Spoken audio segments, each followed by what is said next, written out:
कि आज हमारे साथ में आम आदमी पार्टी के फाउंडर मेंबर अजीत खोटे जी हैं, जो कानपुर के इस पूरे चुनाव पे लगातार अपनी निगाह बनाए हुए हैं कि किस तरह से आम आदमी पार्टी को सत्ता तक पहुंचाने की एक कोशिश की जा रही है। बात करते हैं अजीत खोटे जी से। अजीत जी, स्वागत है जन एक्सप्रेस में आपका। धन्यवाद आपका। अजीत जी, क्या रणनीति है आम आदमी पार्टी की?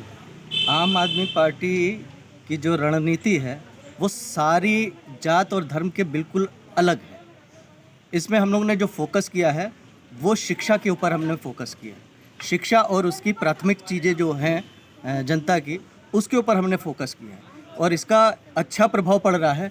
हमने इस पार्टी ने एक चीज़ को बिल्कुल साबित कर दिया है। जीत तो हमारी हो चुकी है पहले ही से, इसलिए कि सारे हमने जो जनता के मुद्दे थे वो हमने धरातल पर लाके, ऊपरी सतह पर लाके खड़े कर दिए। यही उसकी जीत है। देखिए, सड़क और पानी और शिक्षा और चिकित्सा जो वाकई में लोगों की बुनियादी आवश्यकता है, उन बुनियादी आवश्यकताओं को लेकर के आम आदमी पार्टी में एक नए तरीके की राजनीति करने का जो जज्बा दिखाई देता है वो अपने आप में एक अतुलनीय है। और बात अभी हम करेंगे अजीत जी। अजीत जी, थोड़ा सा उन पहलुओं को भी छूइए जिस समय आप अन्ना के आंदोलन में थे। उस समय किस तरह से जो है आप काम कर रहे थे देश के लिए और समाज के लिए? वो दौर बहुत ही अलग था और उसमें हम लोग जब इसमें इन्वॉल्व हुए थे तो लोग हमें बेवकूफ़ समझते थे और पागल समझते थे कि पढ़े लिखे लड़के खामखा इस अपना समय बर्बाद कर रहे हैं। लेकिन अब धीरे धीरे वो हम लोगों की जो मेहनत है, मैं ही नहीं, हमारे वो छोटे से छोटा कार्यकर्ता जो साथी है, एक छोटा सा लास्ट सीढ़ी का भी कार्यकर्ता आज भी वो एक्टिव है। ये एक बहुत बड़ी बात है।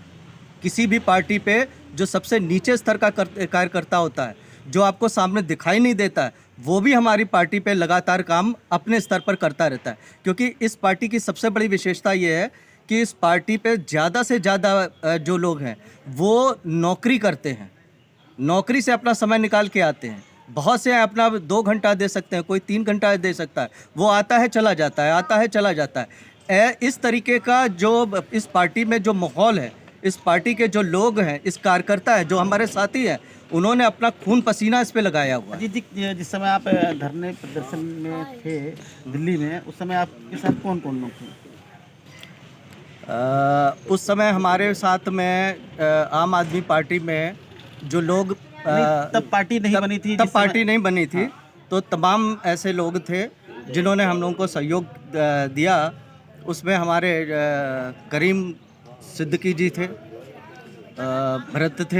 भरतराज जोगी जो इस समय उत्तर प्रदेश के सचिव हैं। उसके बाद हमारे क्या कहते हैं संदीप जैन हैं, वो काफ़ी एक्टिव रहते हैं, आज भी वो एक्टिव हैं। और ऐसे तमाम सारे लोग हैं, विनय अवस्थी हैं, स्नेह अग्निहोत्री हैं, ये सारे लोग लगातार कहते हैं। सुभाष पांडे एक ऐसा व्यक्तित्व है जिसको कोई भी इनकार नहीं कर सकता। इतना बेहतरीन व्यक्तित्व है जो हमेशा लगा रहता है। जबकि आपको बहुत आश्चर्य होगा, वो नाइट की ड्यूटी करता है और वो सुबेरे आके वो प्रचार करता है। तो ये स्थिति है। अच्छा, ये बताइए अजीत जी कि इस समय आपको कैसा जो है शहर में कैसा प्रतीत हो रहा, क्योंकि इस समय हिंदू मुस्लिम हिजाब इस तरह की बातें आ रही हैं चुनाव में वोटों का ध्रुवीकरण किया जा रहा है। किस तरह से आम आदमी पार्टी अपने आप को स्टैंड कर पाएगी? देखिए, इन चीज़ों को आप और भी चैनल और सारे लोगों का सारा उसका आप देखिएगा, पब्लिकली आप अगर जाएंगे तो उसमें एकदम स्पष्ट आपको रहेगा कि लोगों ने हिजाब जैसे मुद्दों को रिजेक्ट कर दिया है, टोटली रिजेक्ट करा है, धर्म को टोटल रिजेक्ट करने का काम किया। इवन मंदिर मस्जिद के मुद्दे को रिजेक्ट किया। ये बहुत बड़ी बात है। इसका मतलब जो पब्लिक है वो निरंतर मेन मुद्दे की बात करे तो वो उसके साथ बातचीत करती है, अदरवाइज बात ही नहीं करती है। तो ये एक अच्छे लक्षण दिख रहे हैं। क्या लगता है कि राष्ट्रीय पार्टियों के, जैसे कि भारतीय जनता पार्टी हो, कांग्रेस हो, और या जो भी राजनीतिक पार्टियां के चुनाव लड़ रहे हैं, उसके शीर्ष नेतृत्व कानपुर में आया और कानपुर में अभी तक आम आदमी पार्टी का कोई शीर्ष नेतृत्व केजरीवाल जी नहीं आए हैं, तो ऐसे में किस तरह से देखते हैं आप? देखिए, इसका असर तो थोड़ा बहुत होता है क्योंकि हमारी पार्टी जो है वो उसके पास पैसा नहीं है इतना, और बाकी पार्टियों के पास अथाह पैसा है, वो सारी चीज़ अरेंज कर सकती हैं। लेकिन आप उठाकर पेपरों को देख लीजिए। उन पेपरों पे जो देखिए, मीडिया का भी काम ये है कि प्रत्येक प्रत्याशी के बारे में उसका परिचय जरूर कराना होता है। वो चीज़ सिरे से हट गई है। ये पहले हम लोग कभी नहीं देखते थे। वो चाहे निर्दलीय ही प्रत्याशी क्यों ना हो, उसका भी उस पर पूरा परिचय आता था। ये एक लोकतंत्र की अच्छी चीज़ें थी, वो सारी लुप्त होती चली जा रही है। और जो शीर्ष नेतृत्व जो बड़ी बड़ी पार्टियों के आ गए हैं, तो इसका एक सीधा सा आपको एक मैसेज आ रहा है। वो जिस तरीके से छोटी छोटी गलियों में घूम रहे हैं, उससे ये उनकी हार बिल्कुल साफ नज़र आ रही है, उनको खुद नज़र आ रही है। क्या लगता है, केजरीवाल कल तक आने की कोई उम्मीद या कोई ऐसा कोई आश्वासन या कोई इंतजार क्या हो रहा है? हम लोगों का कानपुर के जो हमारी कार्यकारिणी है, वो बहुत ही बेहतरीन कार्यकारिणी है और वो निरंतर इस पर प्रयास कर रही है। और मैं अभी जाके फिर उनको आग्रह कर रहूँगा और उन्होंने आगे प्रयास शुरू कर दिए हैं, क्योंकि ये अब त्रिकोण संघर्ष हो गया है ज़्यादातर पार्टियों का, ज़्यादातर प्रत्याशियों का।